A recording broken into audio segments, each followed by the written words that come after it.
Bonjour, chers élèves.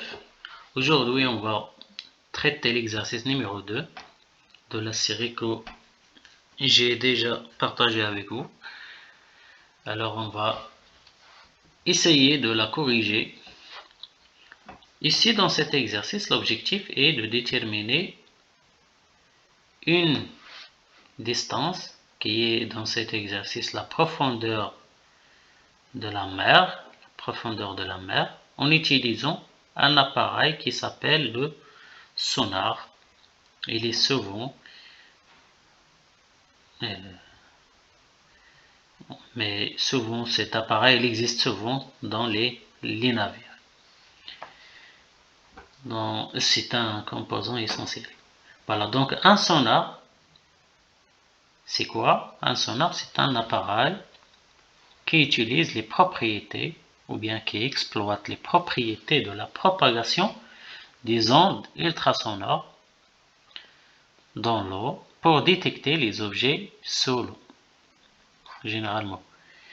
Donc, à l'aide d'un autre appareil d'acquisition, on obtient deux signaux. Donc, on obtient deux signaux, comme le montre la figure suivante. Donc, nous avons deux signaux, signal numéro 1 et le signal numéro 2. Donc, les deux signaux, c'est quoi? Ce sont un signal transmis. Donc, إشارة منبعثة par un émetteur من طرف باعث, émetteur رمزنا له ب E. Voilà, dans le schéma, il est là. Et un signal reçu par un récepteur. Nous avons un récepteur. Le navire toujours, il est là. Donc, on transmet un signal et on le reçoit par un récepteur. Donc, les questions qui se posent, c'est de déterminer parmi les signaux 1 et 2, bon, signal numéro 1 et le signal numéro 2, celui qui correspond au signal transmis et celui qui correspond au signal reçu. Deuxièmement, déterminer la durée entre le signal transmis et reçu. Et la troisième question, sachant que les ondes ultrasonores suivent un trajet vertical, calculer dès la profondeur de l'eau où se trouve le navire. On donne la vitesse des ondes ultrasonores V est égal à 1500 mètres par seconde. Donc on commence avec la première question. C'est de déterminer parmi les signaux 1 et 2 celui qui correspond au signal transmis et celui qui correspond au signal reçu. Bien sûr, sur l'appareil d'acquisition, on voit en premier le signal transmis.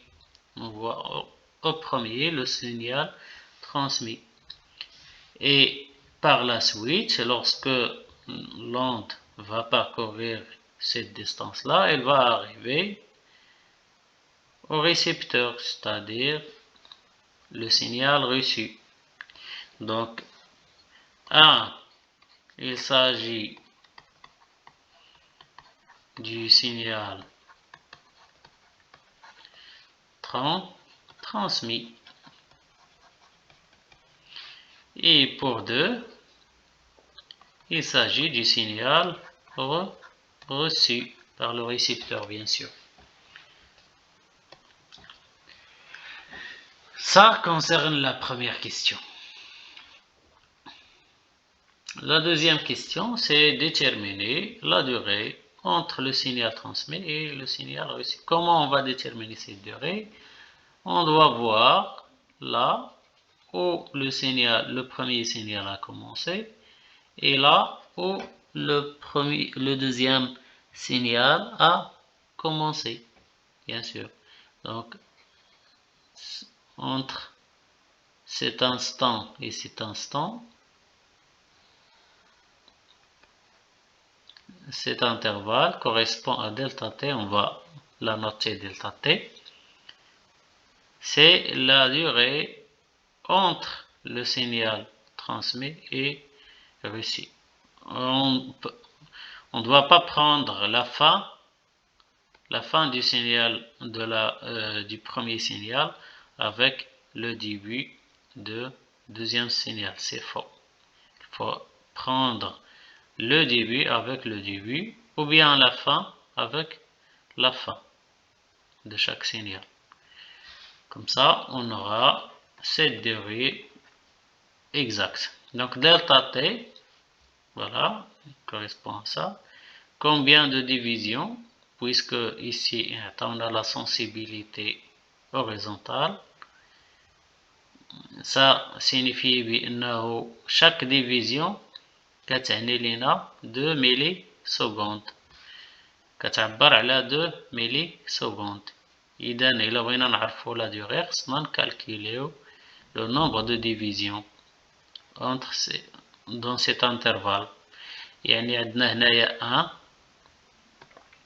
2 1 2 3 4 5 divisions 6 7 8 9 10 11 12 13 14 15 divisions. Donc 15 multiplié par combien? Par 2 millisecondes. Par 2 millisecondes. Donc ça donne combien? Ça donne 30 millisecondes. Qui vaut 30 10 à la puissance moins 3 secondes si on veut l'exprimer ou bien exprimer cette durée en secondes.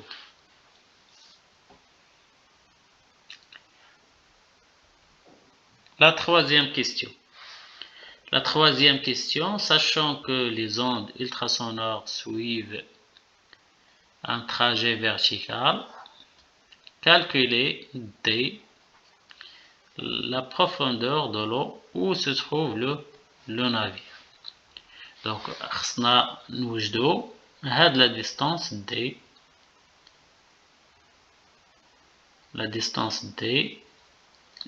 qui est la profondeur de la mer. هنا قالوا لنا بأن le trajet est vertical puisque عندنا السفينة غالبا كتكون يعني en repos يعني immobile لا تتحرك باش نديرو لا ميزور. وعندنا كذلك سرعة لي زوند التراسونور في الماء كتكون كبيرة، فبالتالي كنعتبروا بأن هاد لو تراجي إلي فيرتيكال. سي بون إلي فيرتيكال، ما غاديش ناخدو هاد لو تراجي وإنما غادي ناخدو هاد التراجي. سي بون. Alors شنو كدير الموجة؟ qu'est-ce qu'il fait? Donc elle part de l'émetteur, donc elle parcourt la première distance c'est D et la deuxième distance D pour arriver au récepteur. Donc pendant delta t, pendant delta t,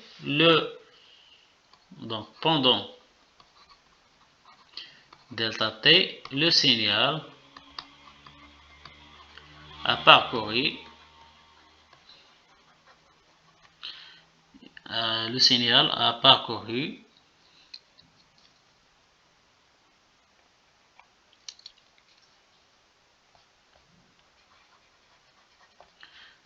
la